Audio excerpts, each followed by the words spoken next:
രാഷ്ട്രീയ ശക്തിയായി കോൺഗ്രസുകാരും എന്തൊക്കെ ആരോപണങ്ങളും ആക്ഷേപങ്ങളും ഉന്നയിക്കുമ്പോഴും RSSന്റെ മുമ്പിൽ പാറ പോലെ അതിശക്തമായ പ്രതിരോധം കോൺഗ്രസ് തീർത്തു. ഈ രാഷ്ട്രീയം ഇങ്ങനെ അങ്ങോട്ടും ഇങ്ങോട്ടും ഒക്കെ പരാതി പറഞ്ഞും നിങ്ങൾ ശ്രദ്ധിക്കുന്നില്ലയോ എന്ന് ഞങ്ങളോട്, നിങ്ങൾ കുറെ കൂടെ ശ്രദ്ധിക്കേണ്ടതല്ലേ എന്ന് ഞങ്ങൾ അങ്ങോട്ട് ഒക്കെ പറഞ്ഞ് തിരുത്തി രാഷ്ട്രീയം സക്രിയമായി മുന്നോട്ട് പോവുകയാണ്. അതുകൊണ്ട് തന്നെയാണ് കേരളം പല ഘട്ടത്തിലും RSSകാരന്റെ കടന്നുവരവുകൾക്ക് പതറിപ്പോയാലും ആത്മസംയമനത്തെ തിരിച്ചു പിടിച്ച് പ്രതിരോധിച്ച് നമ്മളിങ്ങനെ നിന്നുപോയത്. ഇവിടെ ഇപ്പോൾ സമകാലിക കേരളം അഭിമുഖീകരിക്കുന്ന ഒരു പ്രശ്നമുണ്ട്. അതെന്താണ്?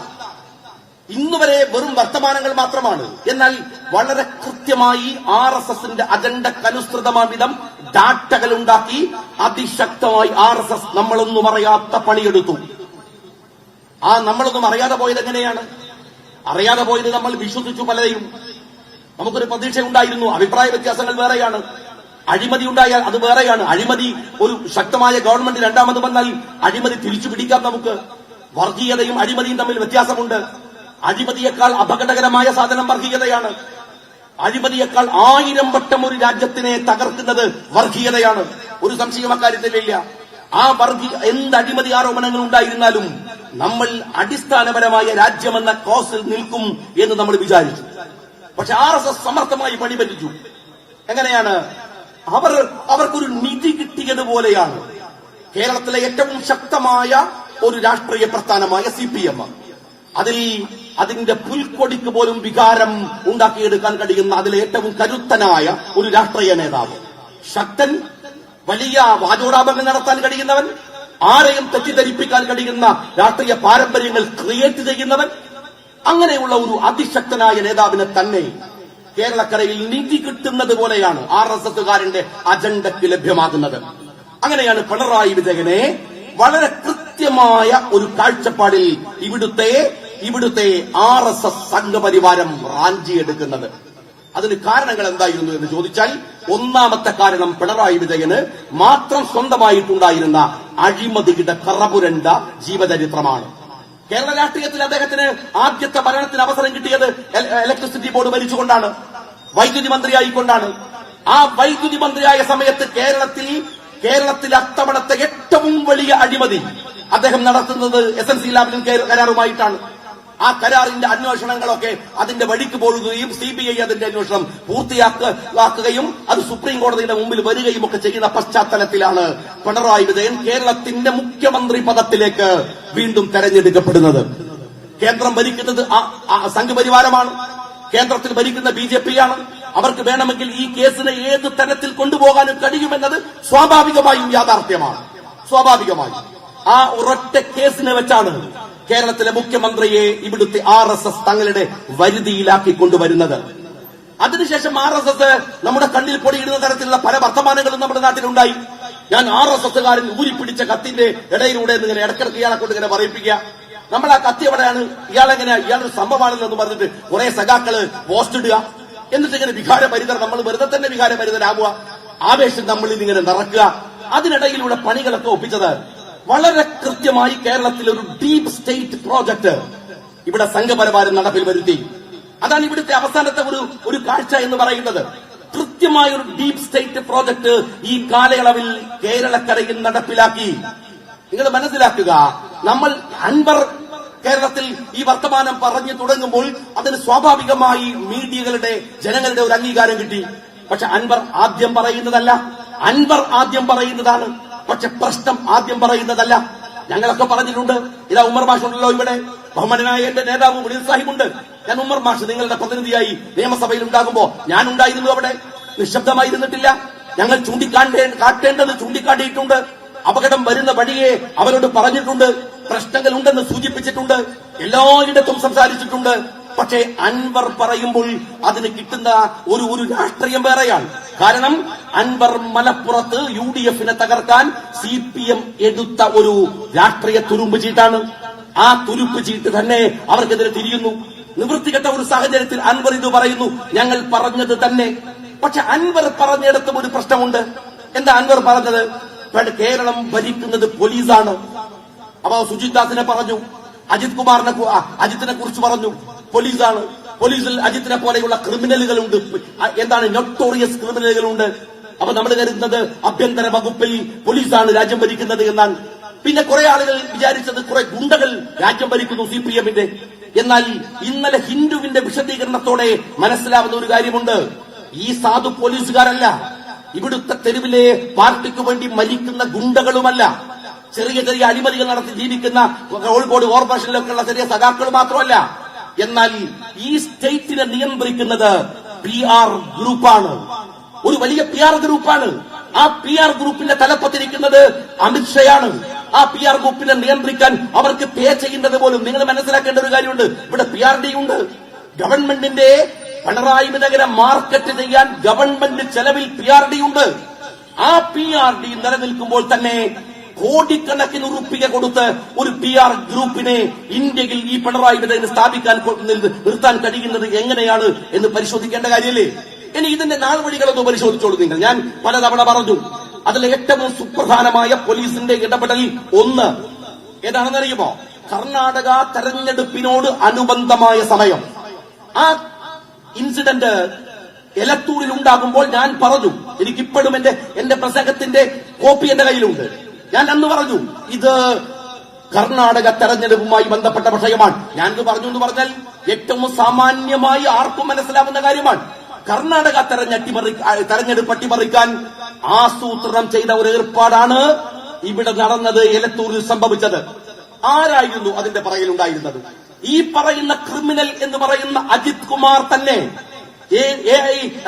എന്താണ് ADGP തന്നെ. അദ്ദേഹത്തിന്റെ കയ്യിൽ നിന്ന് അല്ലെങ്കിൽ നേതൃത്വത്തിലാണ് എലത്തൂർ കേസിന്റെ ഓരോ വഴികളും നടന്നുപോയത്. നിരപരാധിയായ ആളുകളെ കൊണ്ടുപോയി ഷഹീൻബാഗിൽ നിന്ന് കൊണ്ടുവന്നു. ഷഹീൻബാഗ് എന്ന് പറയുന്നത് ഇന്ത്യയുടെ തീവ്രവാദ സംഘത്തിന്റെ കേന്ദ്രമാണ് എന്ന ഖ്യാതിയുണ്ടാക്കി വാക്കുകൾ. എന്നിട്ട് അതിലെ മുഹമ്മദ് മോനിസ് എന്ന് പറയുന്ന ഒരു ചെറുപ്പക്കാരന്റെ വാപ്പ മുഹമ്മദ് ഷാറൂഖ് എറണാകുളത്തെ ഒരു ലോഡ്ജിൽ വെച്ച് കൊല്ലപ്പെട്ടു പോയി. നിങ്ങളും ഞാനും അറിഞ്ഞോ? വലിയ വാർത്തയായോ? നിസ്സാരമായി ആ മനുഷ്യൻ ആത്മഹത്യ ചെയ്തു എന്ന് നമ്മൾ ആ കേസ് ഫയൽ ക്ലോസ് ചെയ്തു. നിങ്ങൾ മനസ്സിലാക്കണം, മുഹമ്മദ് അന്ന് തന്റെ മകനെ പോലീസ് പിടിച്ചിരിക്കുന്നു എന്നറിഞ്ഞിട്ട് വാപ്പ മുഹമ്മദ് ഷാറൂഖ് വരിക, എന്നിട്ട് മകൻ പോലീസിന്റെ കസ്റ്റഡിയിൽ തന്നെ നിൽക്കുക. ആ മനുഷ്യൻ പോയി എറണാകുളത്തെ ലോഡ്ജിൽ ആത്മഹത്യ ചെയ്യുക. കുടുംബക്കാരൊക്കെ പറഞ്ഞു ഒരു സാധ്യതയുമില്ല. പക്ഷെ അയാളെ കൊലപ്പെടുത്തിയതാണ് എന്ന വാർത്തകൾ ആ സമയത്ത് അതിന് സമാനമായ വാർത്ത വന്നു. പക്ഷേ മുക്കിക്കളഞ്ഞു. ഇവിടെ ഈ ഡീപ് സ്റ്റേറ്റിന്റെ പ്രോജക്ട് സ്റ്റാർട്ട് ചെയ്യുന്നതിലെ ഏറ്റവും പ്രധാനപ്പെട്ട ഒരു കാര്യം എലത്തൂർ കേസായിരുന്നു. പക്ഷെ അത് ചെയ്തത് കർണാടകക്ക് വേണ്ടിയായിരുന്നു. എന്താ കർണാടകയിൽ തെരഞ്ഞെടുപ്പ് നടക്കാൻ?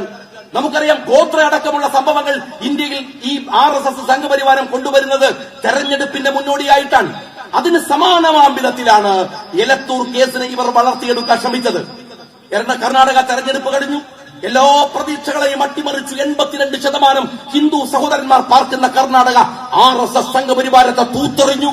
കോൺഗ്രസിന്റെ നേതൃത്വത്തിൽ അവിടെ കർണാടകയിൽ ഭരണകൂടം അധികാരത്തിൽ വന്നപ്പോൾ അജിത്ത് ക്ലോസ് ചെയ്ത ഫയൽ നിങ്ങൾക്കറിയുമോ? ഈ പറയുന്ന ഒറ്റ മനുഷ്യൻ നടത്തിയ തീവ്രവാദമാണത്രേ. ഏത്? എലത്തൂരിലെ ട്രെയിനിന് തീവക്കൽ. നിങ്ങൾ മനസ്സിലാക്കണം, ഒരു മനുഷ്യൻ, ഒരൊറ്റ വ്യക്തി, അയാളാണത്ര എലത്തൂരിലെ ട്രെയിനിന് തീയിട്ടത്. 3 പേർ മരിച്ചത്, 10 പേർക്ക് പൊള്ളലേറ്റത്. എന്നോട് ഒരു സുപ്രധാനമായ മലയാളത്തിലെ പത്രത്തിന്റെ ലേഖകൻ എന്നെ വിളിച്ചു പറഞ്ഞു, ഈ പറയുന്ന പ്രതി കണ്ണൂർ റെയിൽവേ സ്റ്റേഷനിൽ ട്രെയിൻ കാത്തിരിക്കുന്ന വീഡിയോ ദൃശ്യമുണ്ടായിരുന്നു അവിടെ. ആ വീഡിയോ ദൃശ്യത്തിൽ ഇയാൾക്ക് പൊള്ളലേറ്റിട്ടില്ല. എന്നാൽ ആ വീഡിയോ ദൃശ്യം ഇവർ ഭയപ്പെടുത്തി മായ്ച്ചു കളഞ്ഞു. എന്നിട്ടാണ് ഇയാളെ ട്രെയിനിൽ നിന്ന് തള്ളിയിട്ട് കൊല്ലാൻ ശ്രമിച്ചു എന്നത് പ്രതിയുടെ വാദമായിരുന്നു. നിങ്ങൾ മനസ്സിലാക്കണം, അങ്ങനെ ഒരു പ്രതിയെ ഉണ്ടാക്കി. ആ പ്രതിയുടെ പേര് മുസ്ലിമായി.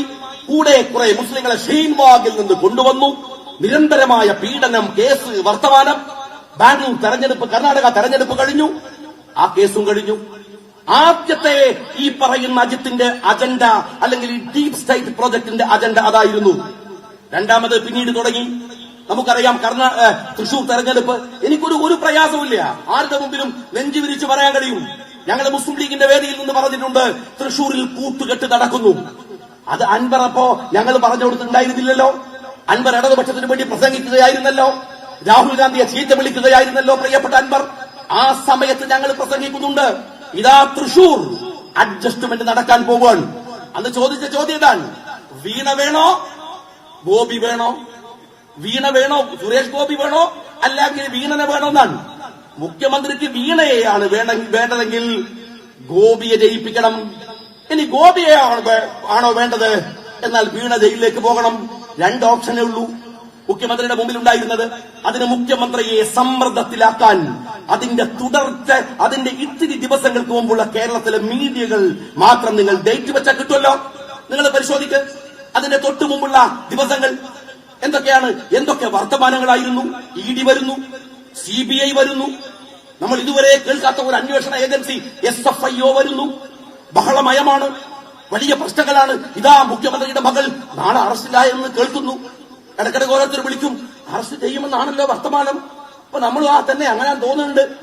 അങ്ങനെ പിടിച്ചില്ല എന്നുള്ള കോലത്തിൽ ഇഡി ഒരു ഭാഗത്ത്, CBI ഒരു ഭാഗത്ത്, SFIO ഒരു ഭാഗത്ത്. വീണ കെണിയിലാകും എന്ന നിലയ്ക്ക് ഇങ്ങനെ നിൽക്കുകയാണ് തൃശൂർ തെരഞ്ഞെടുപ്പിൽ നിങ്ങൾക്കറിയാം, പിണറായി വിജയന്റെ ഏറ്റവും അടുത്ത സന്തത സഹചാരി EP ജയരാജൻ അദ്ദേഹത്തിന്റെ ഫ്ളാറ്റിൽ വെച്ച് BJP നേതാവിനെ കാണുന്നു. EP ജയരാജന്റെ സ്റ്റേറ്റ്മെന്റ്, സുരേഷ് ഗോപി അത്ര മോശപ്പെട്ട സ്ഥാനാർത്ഥിയല്ല. തൃശൂർ മേയറുടെ സ്റ്റേറ്റ്മെന്റ് നിങ്ങൾ മനസ്സിലാക്കണം. സുനിലിനെ പോലെ പ്രഗത്ഭനായിട്ടുള്ള ഒരു രാഷ്ട്രീയക്കാരൻ മത്സരിക്കുന്ന സമയത്ത് ഇടതുപക്ഷത്തിന്റെ കൺവീനർ പറയുന്നു സുരേഷ് ഗോപി മോശപ്പെട്ട സ്ഥാനാർത്ഥിയല്ല. തൃശൂർ ജില്ലയുടെ മേയർ പറയുന്നു സുരേഷ് ഗോപി പ്രഗത്ഭനായ സ്ഥാനാർത്ഥിയാണ്. ഈ തെരഞ്ഞെടുപ്പ് കമ്മിറ്റിയുടെ കൺവീനർ പറയുന്നു സുരേഷ് ഗോപി ഒരു മോശപ്പെട്ട സ്ഥാനാർത്ഥിയല്ല.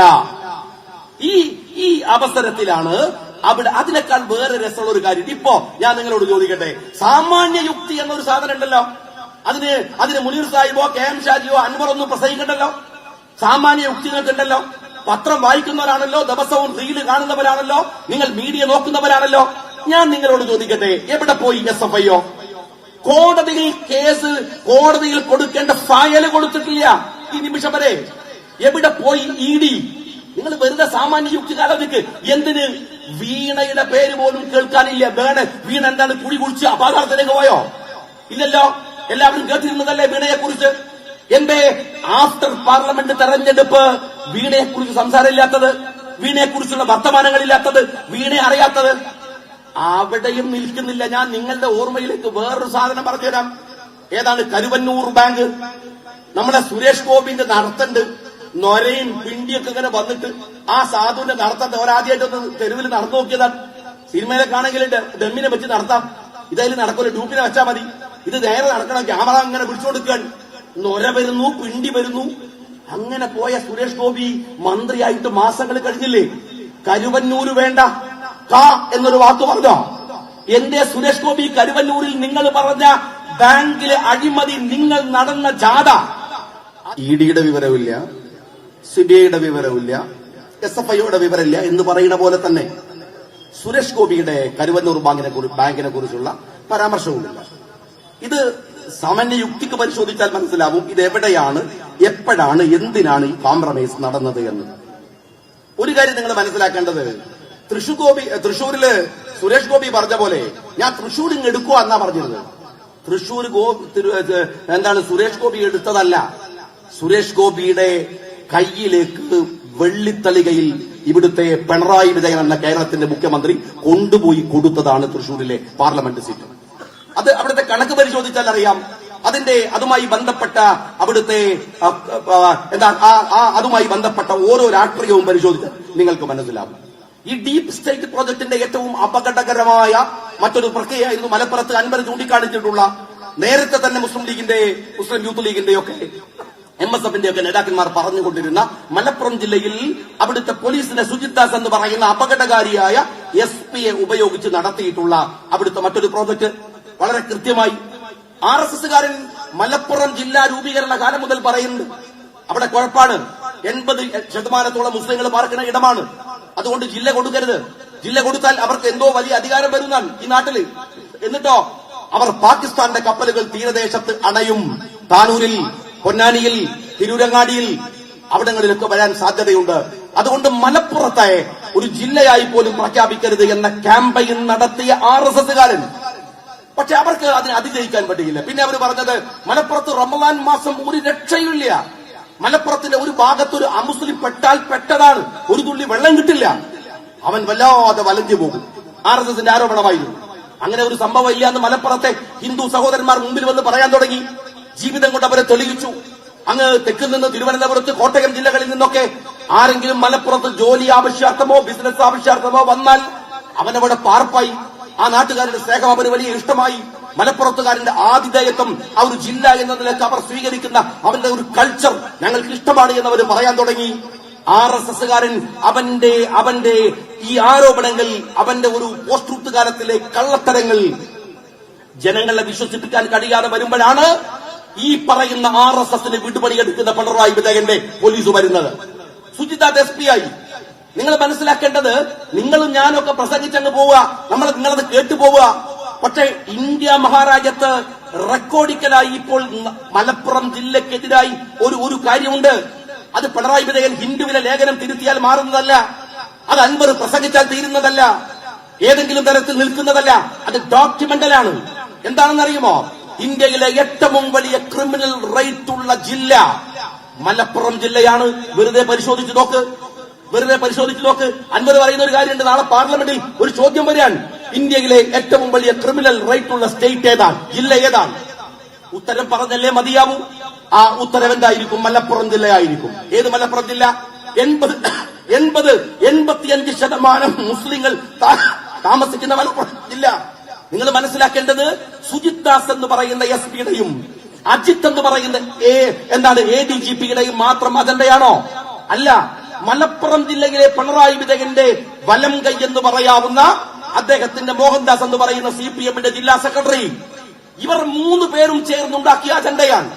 വളരെ കൃത്യമായി പ്ലാൻ ചെയ്ത് മലപ്പുറം ജില്ലയിൽ പലപ്പോഴും പറഞ്ഞു, ഞാൻ വിശദീകരിക്കല്ല, 2 പേര് ബൈക്കിൽ പോയാൽ 2 പേർക്ക് ഹെൽമറ്റ് ഇല്ലേ, ഒരു കേസാണ്. ഇതാ പോലീസുകാർ ഇവിടെയൊക്കെ ഉണ്ട്, ചോദിക്കുന്നത് ഒരു കേസ് കൊടുവള്ളി പോലീസ് സ്റ്റേഷനിൽ അങ്ങനെ പരിചയമുള്ളൂ. ഒരു ഇൻസിഡന്റ് ഉണ്ടായാൽ ഒരു കേസ്. ഇതല്ല, 2 പേർ ബൈക്കിലുണ്ടോ 2 കേസ്.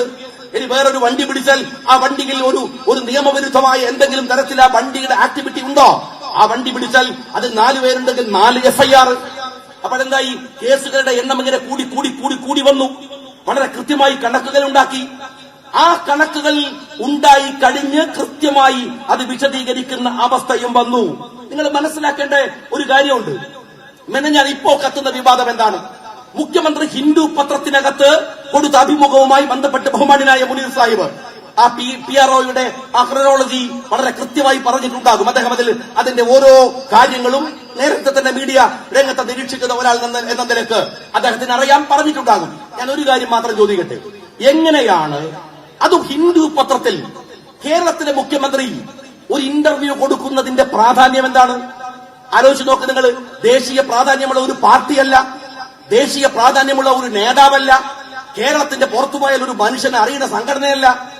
എന്നിട്ടും ഇന്ത്യയിലെ മുഴുവൻ പേരും വായിക്കുന്ന ഒരു പത്രത്തിൽ തന്നെ ഇന്റർവ്യൂ കൊടുക്കണം എന്ന ശാഠ്യമാരുടേതാണ്. ആ ഹിന്ദു പത്രത്തിൽ വായിച്ച കണക്കുകൾ അതല്ലേ ഇപ്പോൾ വിവാദമായിട്ടുള്ളത്? എങ്കിൽ ഞാൻ ചോദിക്കട്ടെ, മുഖ്യമന്ത്രി ഇന്നലെ കോഴിക്കോട് വെച്ച് പറഞ്ഞൊരു വാക്കുണ്ട്, അത് തിരുത്തിയിട്ടുണ്ടാവാം, പറഞ്ഞിട്ടുണ്ടാവാം. അതൊക്കെ തിരിച്ച കഥയൊക്കെ നമ്മൾ കേട്ടു. അത് നിങ്ങളിപ്പോ പറഞ്ഞ ഇവിടെ മുനീർ സാഹിബ് പ്രസംഗിച്ച് കേട്ടിട്ടുണ്ടാകാം. പക്ഷെ ഞാൻ ചോദിക്കുന്ന ഒരു ചോദ്യമുണ്ട്. എന്തെന്നറിയുമോ? തിരുത്തിയോ പറഞ്ഞോ ഇല്ലയോ എന്നല്ല, അത് നിങ്ങളുടെ ഹിന്ദു പത്രത്തിലെ ലേഖനമാണ്. എന്നാൽ സാക്ഷാൽ പിണറായി വിജയൻ 4 ദിവസം മുമ്പ് ഒരുപാട് ദിവസത്തിന് ശേഷം പത്രക്കാരെ കണ്ട് കയ്യിലൊരു കടലാസ് പിടിച്ചു വായിക്കുന്നത്, എന്റെ കയ്യിൽ അതിന്റെ പീസുണ്ട്, ഞാനിപ്പം വരുമ്പോഴും വണ്ടിയിൽ നിന്ന് എടുത്തു നോക്കി. എന്താ പറയുന്നതെന്നറിയോ? മലപ്പുറം ജില്ലയിൽ 124 കിലോ സ്വർണം. ദശാംശമൊക്കെ പറയുന്നുണ്ട്, ചെറിയ പോയിന്റുകൾ. 124 കിലോ സ്വർണം മലപ്പുറം ജില്ലയിൽ കരിപ്പൂരിൽ നിന്ന് വരുന്ന വഴിക്ക് പിടിച്ചു. 87 കോടി രൂപ ഹവാല പണം അങ്ങനെ പിടിച്ചു എന്നാണ്. എന്നാൽ ഞാൻ കേരളത്തിന്റെ മുഖ്യമന്ത്രിയോട് ചോദിക്കട്ടെ, നിങ്ങൾ ഈ പറഞ്ഞ വാചകം നിങ്ങൾ തന്നെ പറയുന്നത് കടലാസിൽ നോക്കി വായിക്കുന്നത് ഞങ്ങൾ കേട്ടതാണല്ലോ. എന്നാൽ ഹിന്ദുവിൽ നിങ്ങൾ കൊടുത്തത് എത്രയെന്നറിയുമോ? 150 കോടി സ്വർണം. 150 കിലോ സ്വർണം 123 കോടി ഹവാല പണം. ഇതെങ്ങനെയായി മാറിയത്? മുഖ്യമന്ത്രി നേരിട്ട് പറയുന്ന സമയത്ത് വളരെ സമർത്ഥമായി മുഖ്യമന്ത്രി ഈ കാലയളവിൽ കേരളത്തിൽ നിന്ന് മൊത്തം പിടിച്ച കണക്ക് പറഞ്ഞു. എന്നിട്ട് പറഞ്ഞു കരിപ്പൂരിൽ നിന്ന് പിടിച്ചത് ഇത്രയാണ്. എന്നാൽ ഹിന്ദുവിലേക്ക് ഈ ലേഖനം മാറുമ്പോൾ നിങ്ങൾ ഈ കണക്കു തന്നെ തെറ്റിക്കുകയാണ്. 2 ദിവസം മുമ്പ് കേരളത്തിന്റെ മുഖ്യമന്ത്രി പറഞ്ഞ കണക്കല്ല, അത് കൂട്ടിപ്പറയുന്നു. ഇവിടെ പറഞ്ഞു 124 കിലോ, എന്നാൽ അത് നിങ്ങൾ ഹിന്ദുവിൽ പറഞ്ഞപ്പോൾ 150 കിലോ, 87 കോടി. അത് ഹിന്ദുവിൽ വരുമ്പോൾ 123 കോടി എന്ന് വെച്ചാൽ കേരളത്തിൽ മൊത്തം പിടിച്ചത് മലപ്പുറത്തിന്റെ കണക്കിൽ എഴുതി നിങ്ങൾ വെച്ചു. ഇനി ഞാൻ ചോദിക്കട്ടെ മുഖ്യമന്ത്രിയോട്, ഇനി നിങ്ങൾ കരിപ്പൂർ വിമാനത്താവളത്തിൽ നിന്ന് 124 കോടി പിടിച്ച കണക്കാണല്ലോ പറയുന്നത്. എന്റെ ആ ഹിന്ദു പത്രത്തിൽ കൊടുക്കേണ്ട വേറൊരു കണക്കുണ്ട്. ഏതാ കണക്കെന്നറിയോ നിങ്ങള്? ശിവശങ്കരൻ എന്ന് പറയുന്ന നിങ്ങളുടെ അടുത്ത അനുയായിയെ ഉപയോഗിച്ച് ഡിപ്ലോമാറ്റിക് ചാനൽ വഴി പിണറായി വിജയൻ കൊണ്ടുവന്ന സ്വർണത്തിന്റെ 10-1 ഉണ്ടാവില്ല കരിപ്പൂർ വിമാനത്താവളത്തിൽ നിന്ന് പിടിച്ചെടുത്തത്. അറിയുമോ പിണറായി വിജയ? നിങ്ങൾ കൊണ്ടുവന്ന ഒറ്റ കൺസൈൻമെന്റ് ഉണ്ടല്ലോ, അതിനകത്ത് ഉണ്ടാകും കരിപ്പൂർ വിമാനത്താവളത്തിൽ നിന്ന് 5 കൊല്ലം കൊണ്ട് പിടിച്ചതിന്റെ ഇരട്ടി. അറിയോ നിങ്ങൾക്ക്? ഇനി ഹവാല പണാണോ പ്രശ്നം? എന്റെ പിണറായി വിജയൻ എന്ന മുഖ്യമന്ത്രി നിങ്ങളൊന്ന് പറഞ്ഞേ, കൊടകരയിൽ നിന്ന് പിടിച്ച കള്ളപ്പണം ഈ ഹവാലയുടെ കണക്കിൽ എന്തേ പെടുത്താത്തത്? കൊടകരയിൽ നിന്ന് പിടിച്ചത് BJPയുടെ അധ്യക്ഷനടക്കമുള്ളവർ പ്രതികളാവുന്ന കേസായതുകൊണ്ട് അത് മുക്കിയവന്റെ പേരാണ് ശ്രീമാൻ പിണറായി വിജയൻ എന്ന് പറയുന്നത്. ആ പൈസന്റെ കണക്കില്ല. കൊടകരയിൽ നിന്ന് പിടിച്ചത് ഹവാലയല്ല. പിണറായി വിജയൻ സ്വപ്നയെയും അതുപോലെ തന്നെ ശിവശങ്കരനെയും ഉപയോഗിച്ച് ഡിപ്ലോമാറ്റിക് ചാനൽ വഴി കടത്തിയത് സ്വർണമല്ല. ഇതാണോ നിങ്ങൾ പറയുന്നത്? ഇനി ഞാൻ ചോദിക്കട്ടെ, കരിപ്പൂരിൽ നിന്ന് കൊണ്ടുവന്ന ഈ സ്വർണം ഭീകരമാം വിധത്തിലുള്ള അതിന്റെ കിലോ കണക്കുകളുണ്ട്. എന്റെ ചോദ്യം ഇതാണ്, ആ സ്വർണം ആര് കൊണ്ടുവന്നു എന്ന് പിണറായി വിജയന്റെ പോലീസ് പിടിച്ചോ? ഈ അജിത് കുമാർ പിടിച്ചോ? ആരാ കൊണ്ടുവന്നത്? കൊണ്ടുവന്നവരുണ്ടാവുമല്ലോ, കൊടുത്ത് അയപ്പിച്ചവരുണ്ടാകുമല്ലോ. നിങ്ങൾ പിടിച്ചത് വെറും കാരിയേഴ്സ് അല്ലേ? അവർക്ക് ചെറിയ പൈസ കിട്ടും, അവരല്ലേ കൊണ്ടുവരുന്നത് അല്ലേ? അവിടുന്ന് തുച്ഛമായ ശമ്പളത്തിൽ ജോലി ചെയ്യുന്നവരെ സ്വാധീനിച്ചല്ലേ സ്വർണം കടത്തുന്നത്? അങ്ങനെയല്ലേ കടത്തുന്നത്? അപ്പൊ ആരാ കൊടുത്തയച്ചത്? അജിത് കുമാർ പിടിച്ചോ? വലിയ ആഭ്യന്തരമന്ത്രിയുടെ ഗമയം കാണിച്ചിട്ട് മുഖ്യമന്ത്രി നടത്തിയ പത്രസമ്മേളനത്തിൽ ഇന്ന നിക്ഷിപ്ത താല്പര്യത്തിന്റെ പേരിൽ ഇന്ന ആളുകൾ കൊടുത്തയച്ചു എന്ന് എന്തേ പറയാത്തത്? അവരെ എന്തേ തൊടാത്തത്? എന്നിട്ട് എല്ലാരും പറയുന്ന വർത്താനം അത് രാജ്യദ്രോഹത്തിന് വേണ്ടി വിനിയോഗിച്ചു. അത് ആർക്കും പറഞ്ഞൂടെ? അതിന് മുഖ്യമന്ത്രിയുടെ കസേരയിൽ ഇരിക്കണോ? അതിന് ADGPയുടെ കസേരയിൽ ഇരിക്കണോ? ആർക്കും പറയാം. നിങ്ങൾ ഈ കൊണ്ടുവന്ന കിലോ കണക്കിന് സ്വർണം എവിടെ നിന്ന് എന്ന് അന്വേഷിച്ചില്ല. ഏത് വഴിക്കാണ് ഇത് പോകുന്നത് എന്ന് അന്വേഷിച്ചില്ല. ഈ ഹവാലയുടെ പുറകിൽ നിൽക്കുന്നത് ആര് എന്ന് അന്വേഷിച്ചില്ല. നിങ്ങൾ അതിന്റെ ഇനി മറ്റൊരു കാര്യം ഞാൻ ചോദിക്കട്ടെ. അൻവർ പറഞ്ഞ ഏറ്റവും വലിയ ആരോപണം എന്താണ്? നിങ്ങൾ പിടിച്ച 150 കിലോ സ്വർണത്തിന്റെ പകുതിയിലധികം പറ്റിയത് നിങ്ങളുടെ പോലീസ് തന്നെയാണെന്നാണ്. സുജിത്താത്തും അജിതും ഈ പറയുന്ന ADGPയും SP-യും അതിനുവേണ്ടി ഒരു ഡാൻസ് ഓഫ് എന്ന് പറയുന്ന സംഘമുണ്ടാക്കി. സ്വർണ്ണ വേട്ടയാണ്. 1 കിലോ പിടിച്ചാൽ 200-300 ഗ്രാമാണ് രേഖയിൽ, പകുതിയല്ല. നിങ്ങൾ മനസ്സിലാക്കണം. 1/3 പോലും സർക്കാരിലേക്ക് കൊടുക്കുന്നില്ല. ബാക്കി മുഴുവൻ കൊണ്ടോട്ടിയിലെ തട്ടാനും ഇവിടുത്തെ നിങ്ങളുടെ പോലീസും കൈക്കലാക്കുന്നു എന്ന് വീഡിയോ ദൃശ്യം വഴി നിങ്ങൾ മനസ്സിലാക്കണം. ഞാൻ അൻവർ ആ വീഡിയോ കാണിച്ചത് കേരളം കണ്ടതല്ലേ? ആ വീഡിയോയിൽ ഇങ്ങനെ കാണിക്കാൻ അതിന്റെ വിക്ടിംസ് വന്ന് പറയുകയാണ്. അതിൽ പ്രതികളായവനും വന്ന് പറയുകയാണ്. അവരുടെ കുടുംബം വന്ന് പറയാൻ. ഇന്നുവരെ പിണറായി വിജയ നിങ്ങളുടെ പോലീസ് അതിനെക്കുറിച്ച് അന്വേഷിച്ചോ? അതിനെക്കുറിച്ച് നടപടിയെടുത്തോ? പച്ചക്ക് വന്നിട്ട് പോലീസ് വെട്ടിപ്പ് നടത്തിയതാണ് എന്നവർ നുണ പറഞ്ഞതാണെങ്കിൽ അവരുടെ പേരിൽ ഒരു കേസെങ്കിലും നിങ്ങൾ എടുത്തോ? എന്തേ അത് ചെയ്യാത്തത്? നിങ്ങൾ മനസ്സിലാക്കേണ്ടത് വളരെ കൃത്യമായി ആസൂത്രിതമായി തന്നെയാണ് നിങ്ങൾ ഈ കാര്യത്തിൽ കളിച്ചിട്ടുള്ളത്. എന്നിട്ട് നിങ്ങൾ മനസ്സിലാക്കേണ്ട ഒരു കാര്യമുണ്ട്. ഈ ഇന്റർവ്യൂ നടത്തുമ്പോ അതിന്റെ ന്യായീകരണ തൊഴിലാളികളായിട്ട് രാവിലെ തന്നെ AK ബാലൻ വന്നിട്ട് ചോദിക്കാണ്, എന്താണ് മുഖ്യമന്ത്രി പറഞ്ഞതിൽ കുഴപ്പം? കണക്കുകളല്ലേ പറഞ്ഞത്? രാജേഷ് ചോദിക്കാൻ. ഇതൊക്കെ ചോദിച്ചിട്ട് അത് കഴിഞ്ഞ് കുറച്ചു കഴിഞ്ഞപ്പോ ഇത് മുഖ്യമന്ത്രി പറഞ്ഞിട്ടില്ല, അതുകൊണ്ട് ഇത് മാറ്റണം എന്ന പ്രസ് സെക്രട്ടറിയുടെ കത്ത് പോയി. ഹിന്ദു അതിന്റെ കുറിപ്പെഴുതി കഴിഞ്ഞപ്പോ ഉടനെ വേറെ രണ്ടാമത്തെ വർത്താനാണ്. കണ്ടില്ലേ നിങ്ങളെല്ലാം കൂടി രാവിലെ മുഖ്യമന്ത്രിയുടെ മേക്കിട്ടായിരുന്നല്ലോ. എന്ത് ഉളുപ്പില്ലാത്ത ന്യായീകരണമാണ് രാവിലെ മുഖ്യമന്ത്രി പറഞ്ഞത് കണ്ടില്ലേ, എന്താ കുഴപ്പം എന്ന് ചോദിച്ചോ. രാവിലെ പത്രത്തിൽ പിറ്റേ ദിവസം പത്രം തിരുത്തിയപ്പോ പറയാണ് കണ്ടില്ലേ, മുഖ്യമന്ത്രി പറഞ്ഞാൽ മനസ്സിലായില്ലേ. ഞാൻ ചോദിക്കുന്നത് അതിനുശേഷം പറഞ്ഞു വന്ന കാര്യങ്ങൾ തന്നെ നിങ്ങൾ പരിശോധിക്ക്. ഈ പത്രം തിരുത്തിയല്ലോ, ആ പത്രം തിരുത്തുമ്പോ അവർ പറയുന്ന ഒരു കാര്യമുണ്ട്. ഞാൻ നേരത്തെ പറഞ്ഞ പോലെ ഈ ഇന്റർവ്യൂ എങ്ങനെ ഉണ്ടായത്? PR ഗ്രൂപ്പ് വിളിച്ച് ചോദിക്കാണ് ഹിന്ദുവിനോട്, ഞങ്ങളെ മുഖ്യമന്ത്രി ഡൽഹിയിലേക്ക് വരുന്നുണ്ട്, വന്നാൽ ഇവിടെ കായായ പണിയൊന്നും ഉണ്ടാവില്ല, നിങ്ങൾക്ക് ഒരു ഇന്റർവ്യൂ തരാം. ഏതുപോലെ ചെരുപ്പ് നന്നാക്കാനുണ്ടോ എന്ന് ചോദിച്ചു നടക്കണ പോലെ ഒരു മുഖ്യമന്ത്രിക്ക് ഇന്റർവ്യൂ ഉണ്ടോ എന്ന് ചോദിച്ചിട്ട് ഈ PR ഗ്രൂപ്പ് ഹിന്ദുവിന്റെ പിറകിൽ നടക്കണം. എന്നിട്ട് അവര് ഏതായാലും ഒരു മുഖ്യമന്ത്രിയല്ലേ, ചോദിച്ചതല്ലേ, ഇന്റർവ്യൂ അല്ലേ എന്ന് കരുതിയിട്ട് അവർ കൊടുത്ത ഇന്റർവ്യൂ ആണ്. എന്നിട്ട് ആ ഇന്റർവ്യൂ നടക്കുമ്പോ ഇയാള്, നിങ്ങൾ മനസ്സിലാക്കണം, ഈ PR ഗ്രൂപ്പ് അവിടെ നിൽക്കുക, ഇടത്തും വലത്തും നിൽക്കുക, മുഖ്യമന്ത്രി സംസാരിക്കുക. എന്റെ മുഖ്യമന്ത്രി, നിങ്ങൾ എമ്മാതിരി തള്ളു മുഖ്യമന്ത്രിയാണ്, നിങ്ങൾ എന്തെല്ലാം വിടലാ വിട്ടത്, ഊരിപ്പിടിച്ച വാളിന്റെ കൂടെ സ്ഥിരമായിട്ട് അങ്ങോട്ടും ഇങ്ങോട്ട് നടക്കുക. ഞാൻ ആനയാണ് ചേനയാണ്, അതിന് പറ്റിയ കുറെ മൊയന്തണികളും ഇരട്ട ചങ്കാണ്. എടോ, 60 കൊല്ലത്തിലെ രാഷ്ട്രീയ പാരമ്പര്യം ഇല്ലേ കേരളത്തിന്റെ മുഖ്യമന്ത്രി പിണറായി വിജയൻ? എന്നിട്ട് ഒരു പത്രത്തിന് ഇന്റർവ്യൂ കൊടുക്കണമെങ്കിൽ ഇടത്തും വലത്തും PR ഗ്രൂപ്പ് PR ടീം ഇരിക്കണമെങ്കിൽ ഈ പണി നിർത്തി വേറെ വല്ല ഏർപ്പാടിന് പോയിക്കൂടെ ചങ്ങായി? ഞാൻ ചോദിക്കാൻ, പണി പറയാത്തത് ആ പണി മോശമാക്കിയിട്ടാണ്, ആ പണിനെ മോശമാക്കേണ്ടാച്ചിട്ടാണ് ഞാൻ പണി പറയാത്തത്. എന്തിനാണ് നിങ്ങൾ ഈ കസേരയിൽ ഇരിക്കുന്നത്? 60 കൊല്ലം ഒരു മനുഷ്യൻ ഇരുന്നാടെ താമ്പുണ്ടാവില്ലേ ഒരേ സ്ഥലത്ത് തന്നെ ഇരുന്നാൽ? 60 കൊല്ലത്തിന്റെ രാഷ്ട്രീയ പാരമ്പര്യമുണ്ട് കേരളത്തിന്റെ മുഖ്യമന്ത്രിക്ക്. എന്നിട്ട് കോടിക്കണക്കിന് ഉറുപ്പിക കൊടുത്ത PR ഗ്രൂപ്പിനെ വെച്ചിട്ട് വേണം ഇയാൾക്ക് ഒരു ഇന്റർവ്യൂ നടത്താൻ. എന്നിട്ടോ ആ ഇന്റർവ്യൂവിൽ പിന്നീട് തിരികെ കയറ്റുക, പിന്നെയും വാദങ്ങൾ തിരികെ കയറ്റുക, അതിൽ മിസ്റ്റേക്ക് വരിക. പത്രത്തോട് തിരുത്താൻ പറഞ്ഞ ബംഗ്ലാദേശ് ദേശാഭിമാനിയാണ്, അത് ഹിന്ദു പത്രമാണ്. ഒരുള്ള കാര്യം പറഞ്ഞു, പോയിട്ട് മാനക്കേട് പൈസ കൊടുത്ത് വാങ്ങിക്കൊണ്ടു, അല്ലെങ്കിൽ അത് അപ്പോഴേ അതേ ഉണ്ടാവുള്ളായിരുന്നു. ഹിന്ദു പത്രം തിരുത്തി. ഇതിങ്ങനെ ഉണ്ടായത് ഞങ്ങൾ പോയി ചോദിച്ചൊന്നല്ല, ഞങ്ങളങ്ങനെ നിരന്തരം വിളിച്ച് ശല്യം ചെയ്തിട്ട് ഇടങ്ങേറാക്കിയിട്ട്, അവർക്ക് പറയാൻ പറ്റില്ലല്ലോ, ഇടങ്ങേറാക്കിയിട്ട് ഒരു ഇന്റർവ്യൂ കൊടുത്തതാണ്. അതും അയാൾ ഒറ്റക്കല്ല, PR ഗ്രൂപ്പ് അപ്പുറത്ത് ഇരുന്നിട്ടാണ്. എന്നിട്ട് അയാൾ എഴുന്നേറ്റ് പോയത്.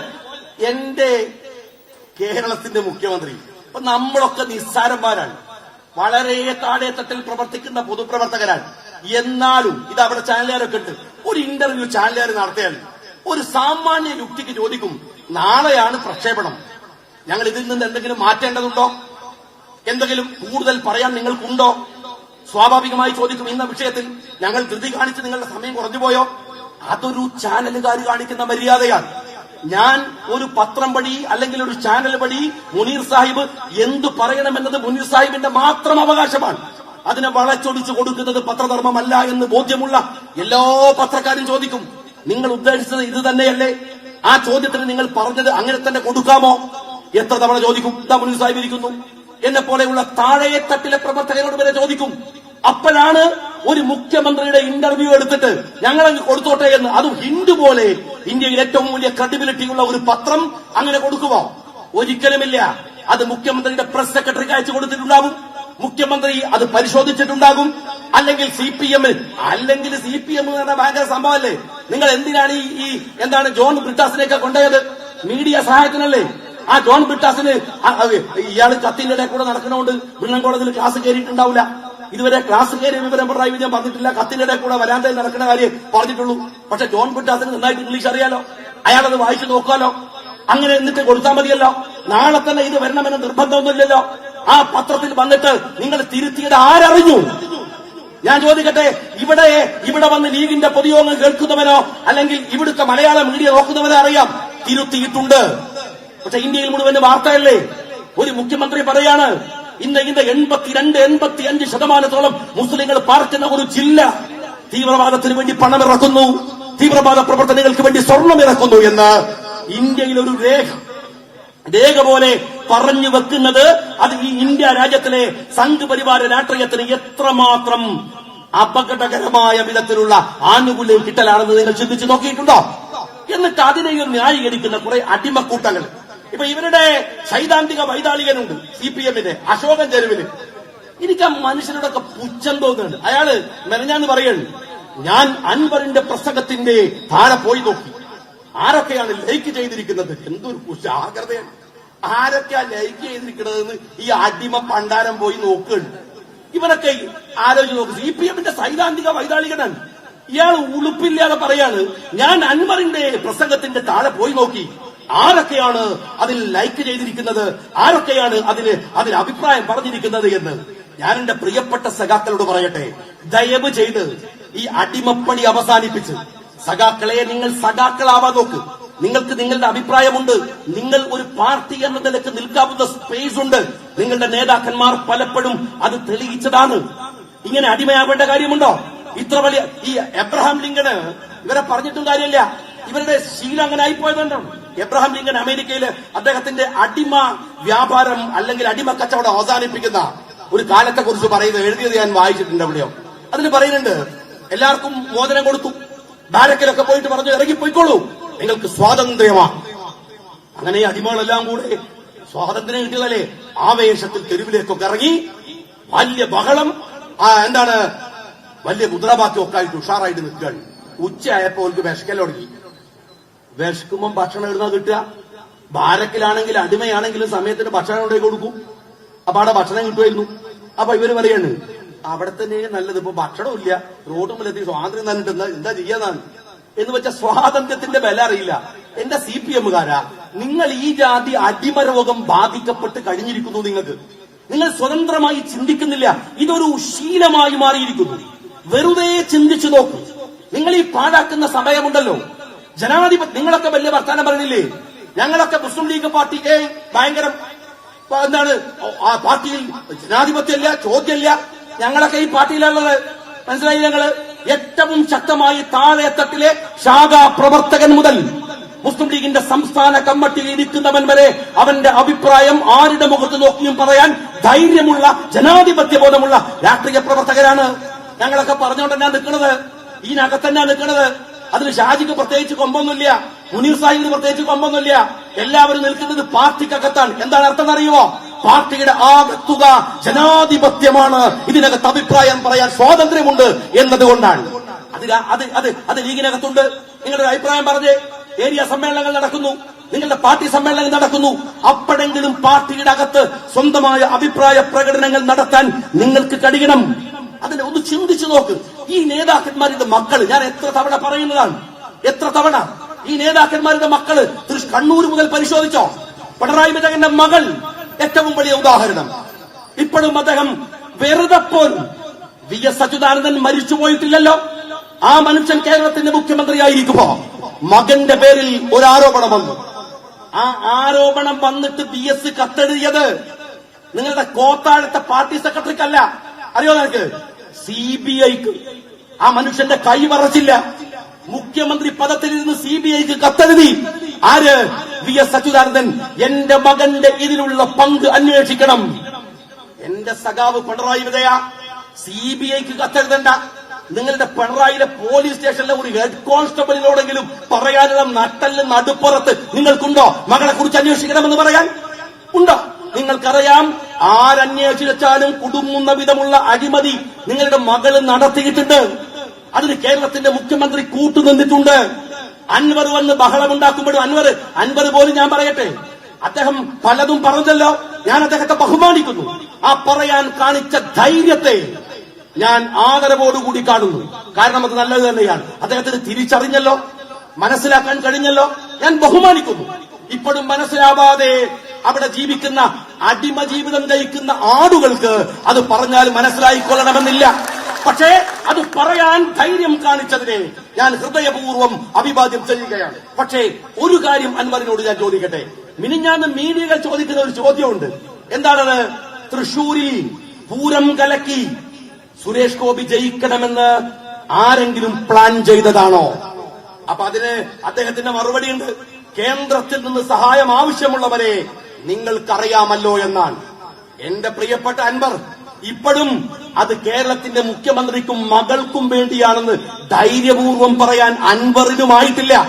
പക്ഷെ അൻവറെ, ഇടതുപക്ഷത്തിനു വേണ്ടി സ്തുതിഗീതങ്ങൾ മുടക്കി ഞങ്ങളെ ട്രോളിയിട്ട് മുനീർ സാഹിബിനെയും ഷാജിനെയും രമേശ് ചെന്നിത്തലയും കുഞ്ഞാലിക്കുട്ടി സാഹിബിനെയൊക്കെ ട്രോളിയിട്ട് അങ്ങയുടെ ഫേസ്ബുക്കിൽ നിങ്ങൾ ഇങ്ങനെ കളിയാക്കുമ്പോ ഞങ്ങൾ ഈ തെരുവുകളിൽ സമരത്തിലാണ്. അറിയോ അൻവറിന്? ഈ തെരുവിൽ സമരത്തിലാണ്. ഇല്ലാത്ത പീഡനം ഉണ്ടായിട്ടുണ്ടോ? ഏതെല്ലാം തരത്തിൽ പീഡിപ്പിച്ചടോ? ഞാൻ ചോദിക്കട്ടെ, ഇപ്പൊ നിങ്ങൾ ഞാൻ ഈ പറഞ്ഞതിനെ ഒന്നും നിസ്സാരവൽക്കരിക്കുന്നില്ല. എന്തെന്നാൽ ഞാൻ അതിനെ ബഹുമാനിക്കുന്നു എന്ന് പറഞ്ഞു. എന്നാലും ചോദിക്കട്ടെ, ഇതിനപ്പുറത്ത് ഞങ്ങൾ പറഞ്ഞില്ലേ, ഞാൻ 2020 ഇതാ മുനീർ സാഹിബ് എനിക്ക് ഇപ്പോഴും ഓർമ്മയുണ്ട്. കഴിഞ്ഞു വരുമ്പോ എന്നെ തിരിച്ചു പിടിച്ചു കൈ തന്നു. അന്ന് നിയമസഭയുടെ അകത്ത് നിന്ന് ഞാൻ പറഞ്ഞു 2020 അറിയാങ്ങള്, അന്ന് ഞാൻ പറഞ്ഞു മുഖ്യമന്ത്രി അങ്ങയുടെ മകൾ അതിന്റെ പേരിലല്ലേ ഞാൻ ഇവിടുത്തെ സഖാക്കളോട് ചോദിക്കട്ടെ, ഈ പിണറായി വിജയൻ മഴുപറിഞ്ഞുണ്ടാക്കിയതല്ല കേരളം എന്ന് ഞങ്ങൾ പറഞ്ഞപ്പോ, പ്രിയപ്പെട്ട അൻവറെ, അങ്ങേക്ക് മനസ്സിലായില്ലേ? ഞങ്ങൾ പറഞ്ഞുകൊണ്ടേയിരുന്നു.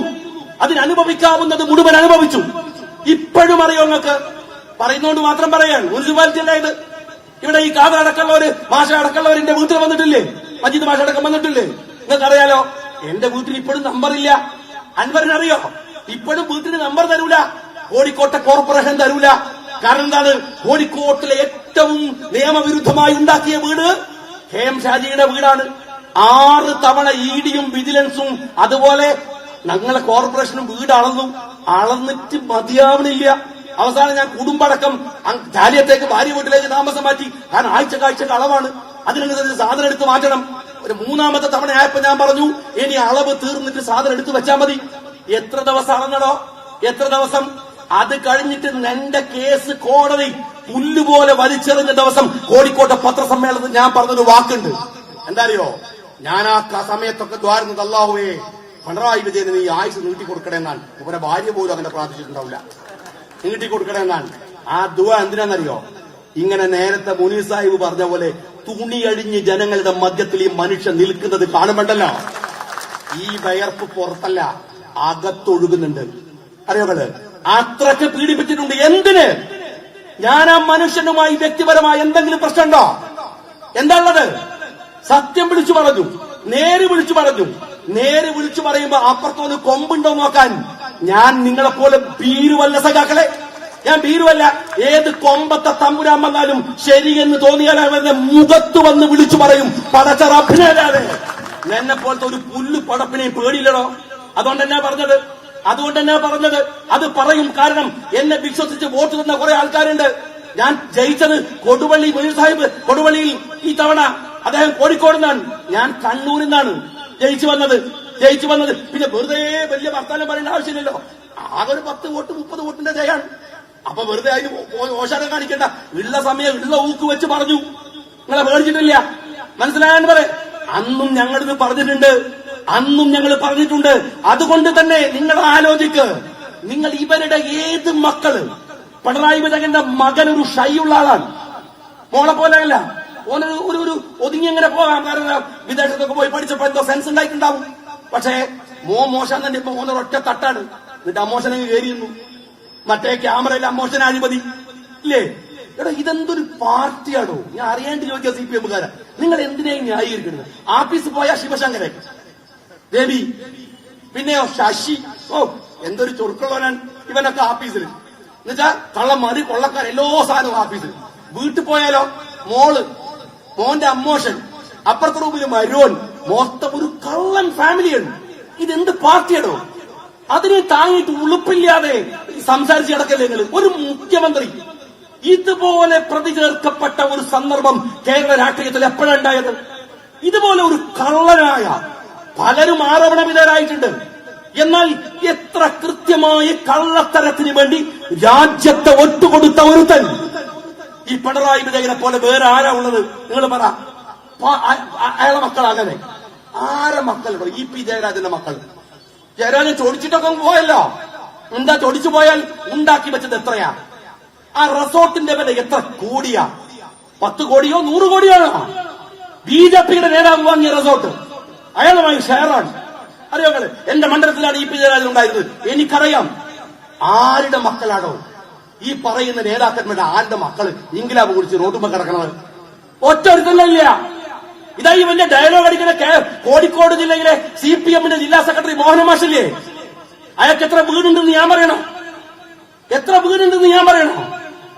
എളമരം കരീമിന്റെ സ്റ്റേറ്റ്മെന്റ് ആയിരുന്നു ഭയങ്കര രസം. എന്താ ഞങ്ങൾ ബെഞ്ചാന്ന് എന്താണ് അദ്ദേഹം ശക്തമായി പറയാൻ, അൻവറിനെ സർവശക്തിയും ഉപയോഗിച്ച് ചെറുക്കണം. മൂപ്പര് ഒരാഴ്ച മുമ്പ് സർവശക്തി ഉപയോഗിച്ച് രാഘവനെന്ന് ചേർത്തതാണ്. 1.5 ലക്ഷം കൊണ്ടിന് വീട്ടിൽ പോയി കുത്തിരിക്കുകയാണ്. എന്റെ കരീമേ, കാലം മാറിയ കോമൺ സെൻസ് ഇല്ലേ നിങ്ങൾക്ക്? നിങ്ങൾക്ക് അതിനോട് ചെറുക്കുക എന്നൊക്കെ പറഞ്ഞ എനിക്കല്ലാതെങ്കിലും പെണ്ണുങ്ങൾ എന്ത് പാർട്ടിയാണ്? എന്തൊരു അഴിമതി നിറഞ്ഞ പാർട്ടിയാണ്. ഈ മക്കളെ മുഴുവൻ നിങ്ങൾ പരിശോധിച്ചോ? എളമരം കരീമിന്റെ പേരിൽ പറഞ്ഞത് ഞാൻ പണ്ട് പറഞ്ഞു, എളമരമല്ല പണമരമാണ്.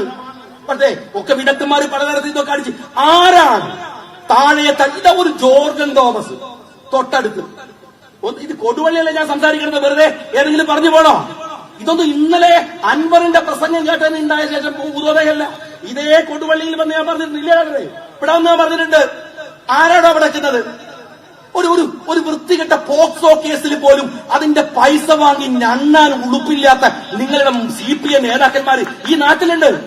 ഇതുപോലെ അതാണ് അൻവർ പറഞ്ഞത്, ആമൂലാഗ്രം അഴിമതി, താഴെ തട്ട് മുതൽ അഴിമതി, നേതാക്കന്മാർ മുഴുവൻ അഴിമതി, താഴെ ഏരിയ കമ്മിറ്റി മുതൽ തുടങ്ങിയാൽ എല്ലാവരും അഴിമതി. ഇതാണ് എവിടെയാണ് എല്ലായിടത്തും. ഇവിടെ ശശിയുടെ പേരിൽ ആലോചിച്ച് നോക്കണം. CPM-ന്റെ മുഖ്യമന്ത്രിയുടെ സെക്രട്ടറി ഓഫീസിലെ അദ്ദേഹത്തിന്റെ ഏറ്റവും അടുത്ത ആൾ ശശിയുമായി, ആ ശശിയുമായി പെണ്ണിന്റെ കേസ് പറഞ്ഞു. അത് പിന്നെ ഒരു പസറയ്ക്ക് കാർ കയറ്റുന്നത് പറഞ്ഞാൽ അയാളെ പറ്റി പറയുന്നതിൽ വല്ല കാര്യമൊന്നുമില്ല. അതാണെല്ലാം അത് പോട്ടു. പക്ഷേ അതല്ലല്ലോ, ഈ കരിപ്പൂരിൽ നിന്ന് പിടിക്കുന്ന സ്വർണത്തിന്റെ പങ്ക് ഈ ശശി പറ്റുന്നു എന്ന ആരോപണം ഉന്നയിച്ചത് ലീഗല്ലല്ലോ, കോൺഗ്രസ് അല്ലല്ലോ, അൻവറാണ്. അറിയോ നിങ്ങള്? അതിന്റെ പണം പറ്റുന്നവൻ പിണറായിയുടെ ഏറ്റവും അടുത്ത കാലം. എനിക്ക് അൻവറിനോട് വിയോജിപ്പുള്ളത്, അൻവർ മെഞ്ഞാണ് പത്രസമ്മേളനം നടത്തുമ്പോൾ പറഞ്ഞു, പിണറായി വിജയൻ എന്താണ് കെട്ടുപോയ സൂര്യനാണ്, പിണറായി വിജയൻ കെട്ടുപോയ സൂര്യനാണെന്നാണ്. അത് അൻവറിന് പറഞ്ഞതിൽ എനിക്ക് വിയോജിപ്പുണ്ട്. കാര്യം എന്താ വെച്ചാല് അത് അദ്ദേഹത്തിന്റെ ഒരു കാഴ്ചയുടെ പ്രശ്നമാണ്. ഇപ്പൊ അൻവറിന് കാഴ്ച തിരിച്ചു കിട്ടി. അയാൾ ഒരു കത്തുന്ന സൂര്യനുള്ള, അയാൾ കരിക്കട്ടയായിരുന്നു എന്ന് ഞങ്ങൾ കുറെ കാലമായിട്ട് പറയണതാണ്. ഈ PR ഗ്രൂപ്പുകൾ ഊതി വീർപ്പിച്ചതല്ലാതെ അയാൾ ഒരു കത്തുന്ന സൂര്യനായിട്ടില്ല.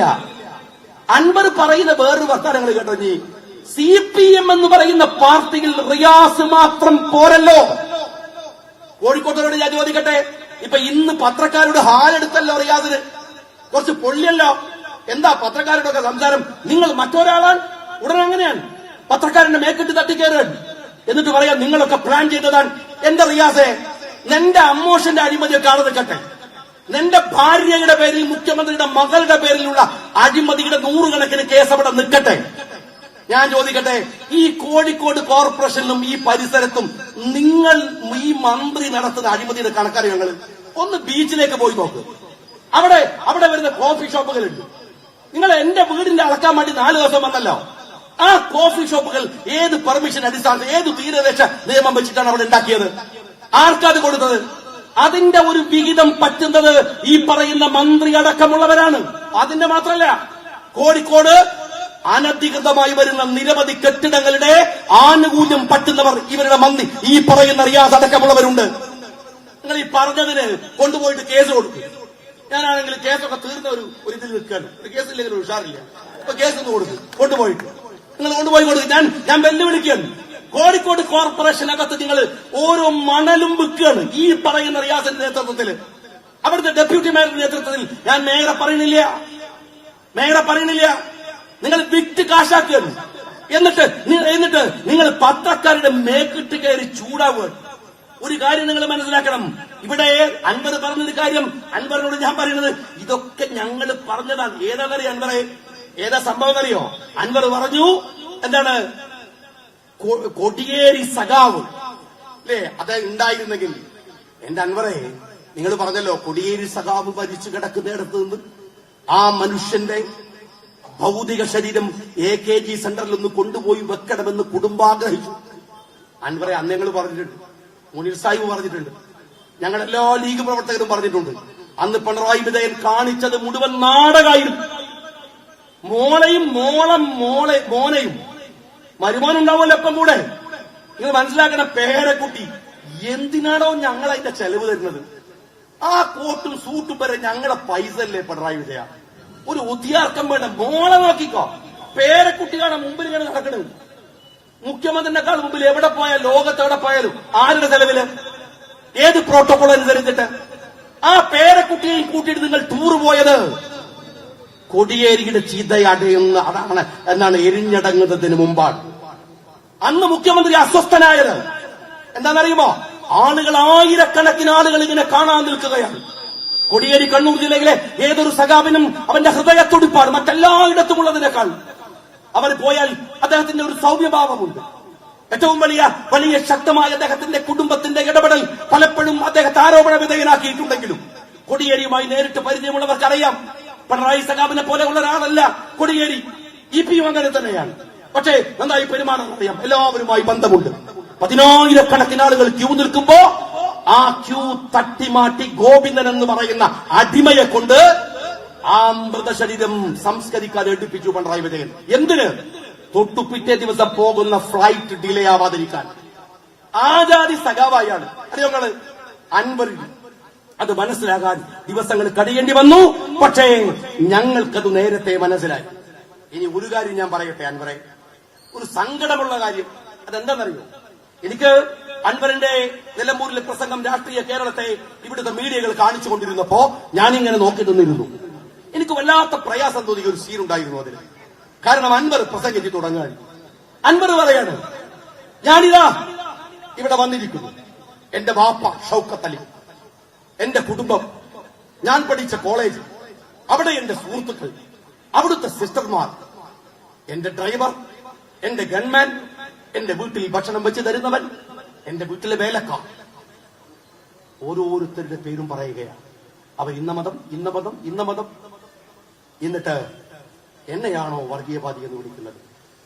കൂട്ടുപള്ളിക്കാരെ, CPM-ന്റെ ആലയില് രാജ്യത്തെ മതേതരത്വമാക്കാൻ പറ്റിയ ഒരു പാർട്ടിയാണ് എന്ന് പോയി പെട്ട ഒരു മനുഷ്യന്റെ ഇതിനേക്കാൾ ദയനീയമായ ഒരു മുഖം നിങ്ങൾക്ക് വേറെ കാണാനുണ്ടാകുമോ? ഉണ്ടാകുമോ? അൻവറിന് തെളിയിക്കേണ്ടി വരികയാണ്. അതെന്തൊരു സങ്കടമാണ്. അൻവർ എന്താ പറഞ്ഞത്? അൻവർ എന്തെങ്കിലും ഒരു തീവ്രവാദം പറഞ്ഞ, അപകടം പറഞ്ഞ? അൻവർ ചില വസ്തുതകൾ പറഞ്ഞു. ആ വസ്തുതകൾ പറഞ്ഞപ്പോ അൻവറിനെ നിങ്ങൾക്ക് തടുക്കാനായില്ല. കാരണം പറഞ്ഞത് വസ്തുതയാണ്. പിന്നെ അൻവറിനെ തീവ്രവാദിയാക്കണം, മതവർഗീയവാദിയാക്കണം, പട്ടിയാക്കണം, പേപ്പട്ടിയാക്കണം, എന്നിട്ട് കൊല്ലണം. അല്ലേ? നിങ്ങൾ അതല്ലേ ചെയ്തത്?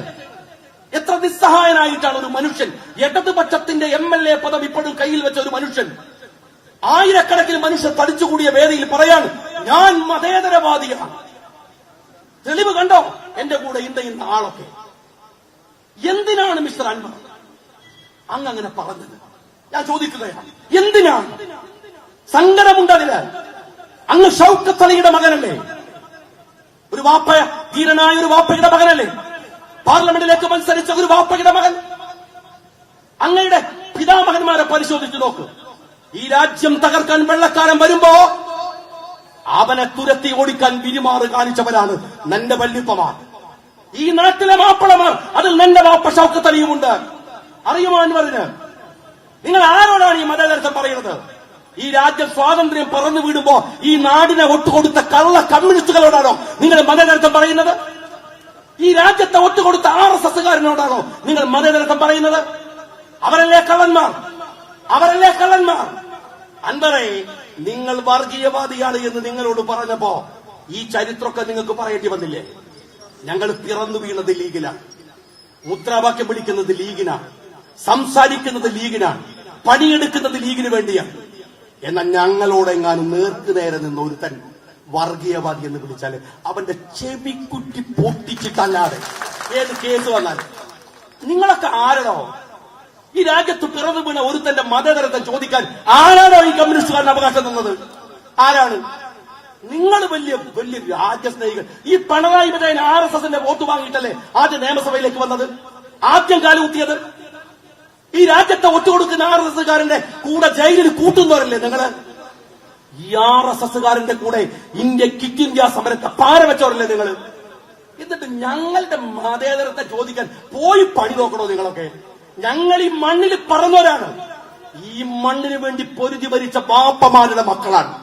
അറിയോങ്ങള്, എന്നെ പോലത്തെ കുലദ്രോഹികളുടെ മുമ്പിൽ വന്നിട്ട് അത് തെളിയിക്കേണ്ടി വന്നാൽ നീ ഓർത്തോ, ഏത് ഒടുക്കത്തെ കേസ് വന്നാലും എന്റെ ഒക്കെ പണി തീർത്തിട്ട് ഞങ്ങൾ ഈ പരിപാടികൾ നോക്കും. മനസ്സിലാക്കിയാൽ മതി. നിങ്ങൾ എന്താ വരുന്നത്? ഓരോരുത്തരുടെ മതേതരത്വം ചോദ്യം ചെയ്യുക, രാജ്യസ്നേഹം ചോദിക്കുക. നിന്റെ കയ്യിലൊക്കെ ആരാണോ മീറ്റർ എന്നത്? ആരാ മീറ്റർ എന്നത്? ഞങ്ങൾ ഇവിടെ ആരെയും ബോധിപ്പിക്കാൻ നിൽക്കൂല. ഞങ്ങൾ ജീവിച്ച് കാണിച്ചു കൊടുത്തിട്ടുണ്ട്. മുസ്ലിം ലീഗിനകത്താ ഞങ്ങൾ സുതാര്യമായിട്ടാ പണിയെടുത്തത് ജനങ്ങളുടെ മുമ്പില്. ഞങ്ങൾ അവർക്കറിയാം ഈ കള്ള കമ്മ്യൂണിസ്റ്റുകാരന്റെ ആനുകൂല്യം ഞങ്ങൾക്ക് ആവശ്യമില്ല. നാടിനെ RSSന് ഒറ്റുകൊടുത്ത ഈ പിണറായിയുടെ സർട്ടിഫിക്കറ്റ് ഞങ്ങൾക്ക് ആവശ്യമില്ല. പറയാ ലീഗ് തീവ്രവാദം, ലീഗ് എന്താണ് എന്താണ് മതപാർട്ടിയുമായുള്ള കൂട്ടുകെട്ട്, മതരാഷ്ട്രവാദികളുമായിട്ടുള്ള കൂട്ടുകെട്ട് ലീഗ് ഞങ്ങളൊക്കെ ഇതേ കൊടുവള്ളിയിൽ പ്രസംഗിച്ചോരാ. അറിയുമ്പോൾ ഇതാ മുനീർ സാഹിബ് ഇവിടെയുണ്ട്. മുനീർ സാഹിബിന് ഒരു മുദ്രാവാക്യമുണ്ട്. മുനീർ സാഹിബ് അത് ഇനിയും ഉറക്കെ പറയണം. ഫാഷിസ്റ്റ് മാർക്സിസ്റ്റ് കൂട്ടുകെട്ടിനെതിരെ അദ്ദേഹം എഴുതിയ പുസ്തകമുണ്ട്. ഞാൻ മാതൃഭൂമിയിലും മലയാളത്തിലും മുസ്ലിം യൂത്ത് ലീഗിന്റെ സംസ്ഥാന പ്രസിഡന്റായപ്പോ എഴുതി വെച്ചിട്ടുണ്ട്. വർത്താനല്ല, ലേഖനം. ഞങ്ങൾക്ക് ഇവിടുത്തെ ഓരോ സംഘടനയെ കുറിച്ചുള്ള അഭിപ്രായം എന്താണ്, ഏത് പാർട്ടിയെ കുറിച്ചും, അത് ജമാഅത്തെ ഇസ്ലാമി ആയാലും അത് SDP ആയാലും ആരായാലും. ഇവിടുന്ന് ഒരുപാട് ദൂരമൊന്നും മുക്കത്തേക്കില്ലല്ലോ സഖാക്കളെ. ഇവിടുന്ന് ഒരുപാട് ദൂരം ചേന്നമംഗലൂരിലേക്കില്ലല്ലോ. നിങ്ങളെ ബായി കളി കണ്ണുകൊണ്ട് കണ്ടോരല്ലേ ഞങ്ങളോടനെ വേണോ ഇത് പറയാൻ? നിങ്ങൾക്ക് ആവശ്യമുള്ള പെടുക്കുക. ഞങ്ങൾ എന്തേ ഈ തീവ്രവാദ സംഘടനകൾക്കെതിരെ ഇപ്പൊ സംസാരിക്കാതിരുന്നത് അറിയുമോ? ഏറ്റവും കറണ്ട് ഇഷ്യൂ അതല്ല. ഇന്ത്യ ഫാഷിസം വിടുങ്ങാൻ വരുമ്പോ ഞാൻ ഒരു കാര്യം ചോദിക്കട്ടെ. ഈ ഹിന്ദുവിലെ ലേഖനത്തെ തിരുത്തിയ പിണറായി വിജയൻ ഇന്നലെ കോഴിക്കോട് വെച്ച് പറഞ്ഞ ഒരു വാക്കുണ്ടല്ലോ. എന്താ അത്? ഞങ്ങൾ ഭൂരിപക്ഷ വർഗീയതയ്ക്കും എതിരാണ്, ന്യൂനപക്ഷ വർഗീയതയ്ക്കും എതിരാണ്. ഇത് മാർക്സിസ്റ്റ് നിലപാടാണോ? ഭൂരിപക്ഷ വർഗീയതയുടെ ബൈ പ്രോഡക്റ്റ് ആണ് ന്യൂനപക്ഷ വർഗീയത എന്നല്ലേ മാർക്സിസ്റ്റ് സമീപനം. അതുകൊണ്ട് ന്യൂനപക്ഷ വർഗീയത നല്ലതാണെന്നുണ്ടോ? ഞങ്ങൾ എതിർത്തിട്ടില്ലേ? ജീവൻ കൊടുത്ത് എതിർത്തിട്ടില്ലേ? വധശ്രമങ്ങൾ ഉണ്ടായിട്ടില്ലേ? ഞങ്ങൾക്ക് നേരെ കൊല്ല വന്നിട്ടില്ലേ? RSSകാരനാ വന്നത്? CPMകാരനാ വന്നത്? അല്ലല്ലോ, വന്നിട്ടില്ലേ? ഞങ്ങൾ നിലപാടുകളിൽ കളങ്കം ചാർത്തിയവരല്ല. എന്റെ പ്രിയപ്പെട്ട അൻവർ, ഞാൻ നിങ്ങളോട് സ്നേഹപൂർവ്വം പറയട്ടെ, ഇനി ആ പണി നിങ്ങൾ എടുക്കരുത്. അത് ഇത്തരം ആളുകളോടല്ല നിങ്ങൾ മതേതരവാദിയാണെന്ന് സങ്കടപൂർവ്വം തെളിയിക്കേണ്ടത്. അങ്ങനെ തെളിയിക്കേണ്ടി വരുന്ന ഘട്ടം നമ്മുടെ ജീവിതത്തിൽ ഉണ്ടാവരുതേ എന്ന് പ്രാർത്ഥിക്കുകയാണ് വേണ്ടത്. അന്തസ്സോടെ ഞങ്ങൾ പറയുന്നു, പ്രിയപ്പെട്ട അൻവർ, ഞങ്ങൾ ഈ കൊടി പിടിക്കുന്നത് 948 മുതലാണ്. വീട് പോകാതെ അത് നെഞ്ചിന്റെ കൂട്ടിൽ സൂക്ഷിച്ചു വെക്കുന്നത് എന്താണെന്ന് അറിയുമോ? അത് ഈ രാജ്യത്തിന്റെ ചരിത്രത്തോളവും ഈ രാജ്യത്തിന്റെ പുരോഗതിയിലും ഈ രാജ്യത്തിന്റെ നന്മയിലും അടയാളപ്പെടുത്തപ്പെട്ട അർദ്ധചന്ദ്ര താരാങ്കിതമായ ഹരിത പതാകയാണ്. അത് ഞങ്ങളുടെ നിലപാടാണ്, അത് ഞങ്ങളുടെ കാഴ്ചപ്പാടാണ്, അത് ഞങ്ങളുടെ നിശ്ചയദാർഢ്യമാണ്. അത് പിടിച്ചു തന്നെ ഇവിടെ ഞങ്ങൾ ഉണ്ടാകും. അങ്ങനെ ഉണ്ടാവാനുള്ള പ്രതിജ്ഞയാണ് ഈ യോഗത്തിൽ ഉണ്ടാവേണ്ടത്. അഭിവാദികൾ നേരുന്നു.